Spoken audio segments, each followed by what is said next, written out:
guys, I'm at Motha's house again. You guys stop thinking the same place? Oh, there she is. Okay. Watching a movie. She wanted me to watch it, but yeah. I got a list to do.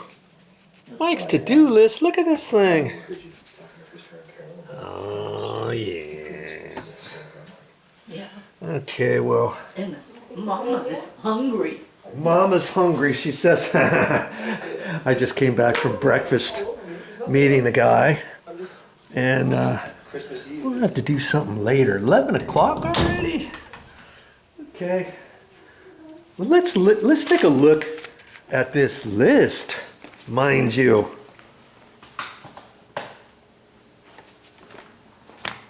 Let's see what's on the list for Joe.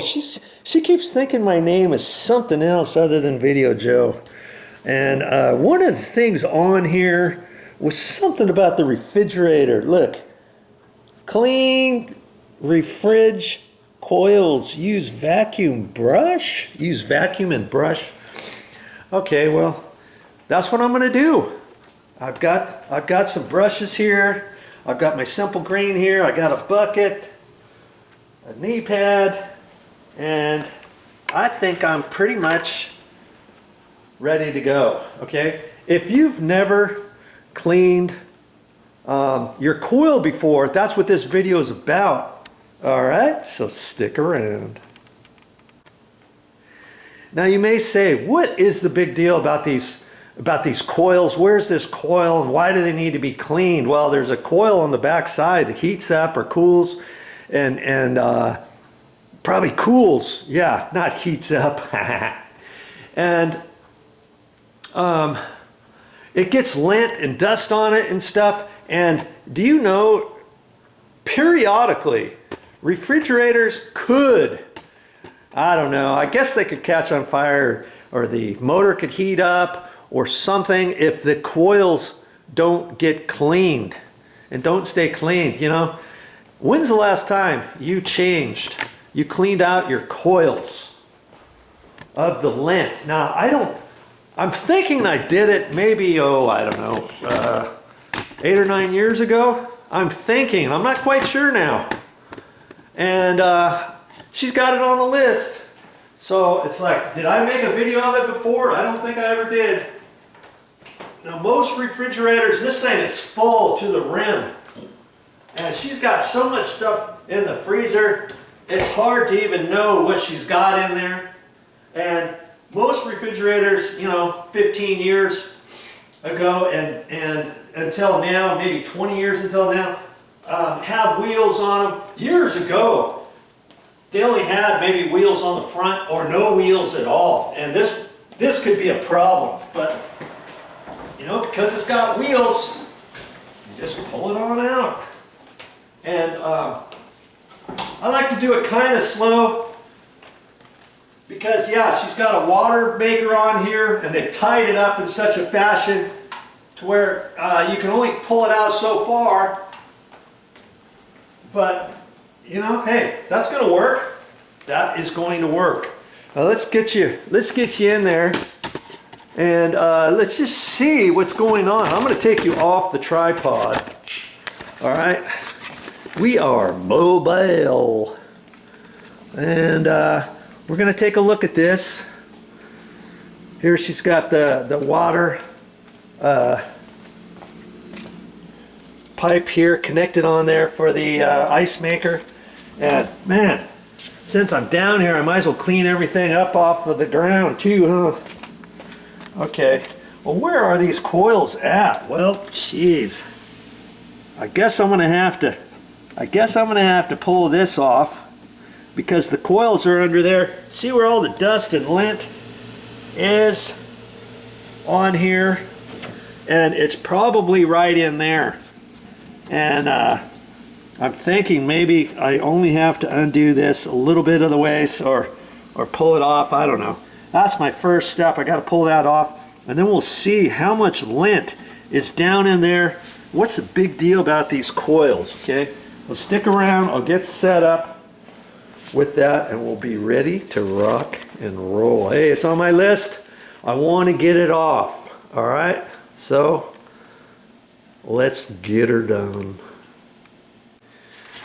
I was having a slight issue with the brightness of the video, and I wasn't quite sure. Here, I changed it to bright instead of normal, and I'm not quite sure if that's going to make a difference on your end or if it's just going to make a difference for me. But this was kind of like a slight test. If your light is better now, count your lucky stars.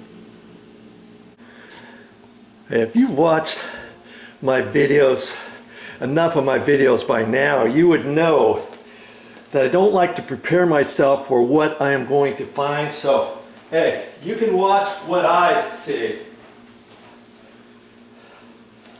I've not pulled off this cardboard back yet.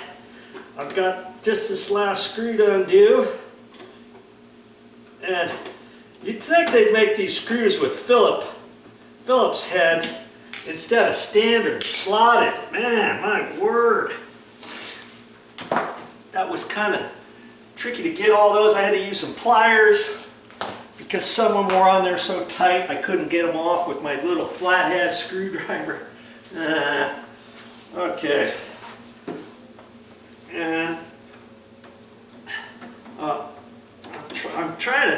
gonna try to do this without breaking this thing. It's been on here forever. Looks like I gotta undo maybe these a couple more screws. I was gonna, and those, of course, they don't have anything, so I'm gonna get those two off. It's gonna take me just a couple minutes. All right, and then I'll get you back in there. Don't worry about that. I'm going to say the hardest part of this entire project is just to get that cardboard piece off of there without getting it all ripped up and stuff. And you know, just take your time. It's not a race. Figure out how to get that off without too much issue. Okay. Now I'll get you down in there and we'll take a look at this. Are all refrigerators created equal? Well, kind of. Just going to carry on down there. My mother's had this on the list. Well, she's talked about it, and she reads stuff on the internet and all the time, and her association always tells people different safety features. Now, see, here's the grill, so to speak. It's not too bad, actually. I'm gonna clean that off a little bit. Okay, and I've got some brushes here and stuff. I was looking around for like a toothbrush. I mean, you could do it with a toothbrush, any sort of brush, but some are worse than others. You know, can you imagine if this was clogged up, let's say? I mean, the motor could keep running, and it's not going to be doing its thing. It's going to be working overtime because it's not, when it runs, it's not going to get the fresh air in there and all that. And when things heat up, it's supposed to exhaust out of here properly, and then your motor could start working overtime, and then it could heat up, and it could burn up, and then it could possibly cause a fire. When's the last time you heard of somebody's house burning down or their kitchen burning down because they had an issue with the refrigerator? I think I've maybe only heard it once or twice in my life, but hey, once or twice is too much, right? So you can see it's really not going to take you that long. At least you can, you know, if you got a 50-year-old refrigerator, obviously you're going to have more issues. It's going to be more clogged up than this one, but this one's actually in pretty good shape. And like I say, I think I can see a lot of dust coming off it, but I think I cleaned this off maybe 7-8 years ago. So that's probably why it wasn't too bad. But you know, 7 or 8 years ago, did I make a video of it? I doubt it. I doubt it. That's why I'm making a new and improved video. Not improved, but just a video. And I'll post it. I'll post it with all my other kitchen stuff or something. Okay. Now I forget where that went. I think it was like that. It's just a little rubber goodie. That's pretty much it. You know, I'm not going to be touching anything. If it's not broke, don't fix it, right? Okay, so I'm looking at once over. At least I can tell Motha, hey, everything's fine. I took a look at it and checked it out. You can tell your significant other, yes, I did it. I checked it out. Knowing that, hey, it's really not going to take you as long as you thought. See, this one's got the wheels on it. And like I say, most refrigerators nowadays have wheels. If yours don't have wheels, oh, I'm feeling sorry for you. You may have to unload the entire dishwasher, put a piece of cardboard out there, drag it out.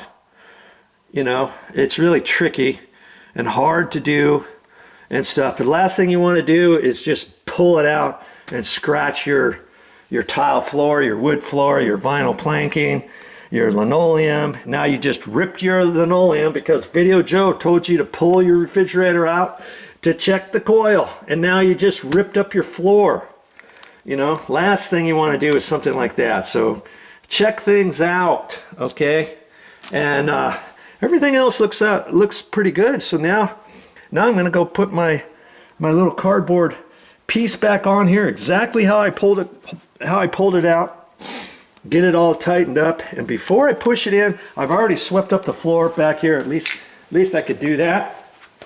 And I got my bucket, I got my simple green here, and I'm gonna clean this floor. Wipe down the baseboard, get all the dust out of here, wipe up. Once I push it back in place, it'll look like I was never here. That's how you want it when you're done, okay? Okay, zip bam boom.